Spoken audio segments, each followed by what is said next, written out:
Là, on a nos deux hôtes privilégiés au niveau des feuillus avec le chêne liège sur notre droite et le chêne vert à notre gauche.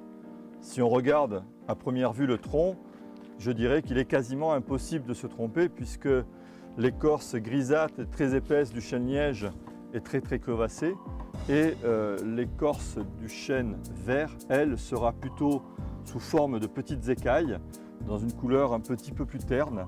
Et donc, au niveau du regard porté sur le tronc, il est quasiment impossible de se tromper.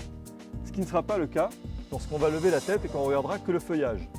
Certes, ici, les feuilles du chêne liège sont un petit peu plus larges, et c'est ce qui va faire la différence, mais on le voit, les deux feuilles sont relativement courtes, épaisses, on l'a vu tout à l'heure, pour se protéger du soleil, et la seule différence se fait au niveau de cette largeur de feuille.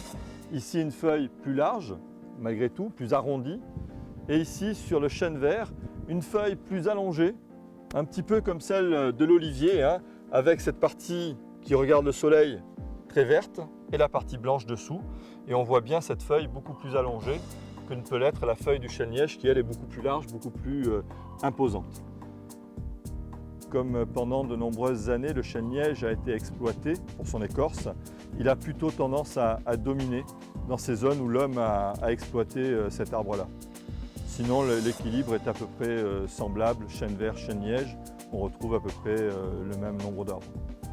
Les chênes vivent plusieurs centaines d'années, mais c'est vrai que si on avait continué l'exploitation de façon régulière sur ces arbres-là, c'est-à-dire à peu près une périodicité de 15 ans à peu près chez nous pour avoir un liège exploitable, le fait d'enlever le liège, qui n'est pas naturel pour l'arbre, puisqu'on va lui occasionner un stress, ce chêne liège, au bout de plusieurs levées, finit par mourir d'épuisement parce qu'il n'arrive pas à reformer correctement son écorce. Un arbre qu'on exploite régulièrement va mourir plutôt dans les 250-300 ans.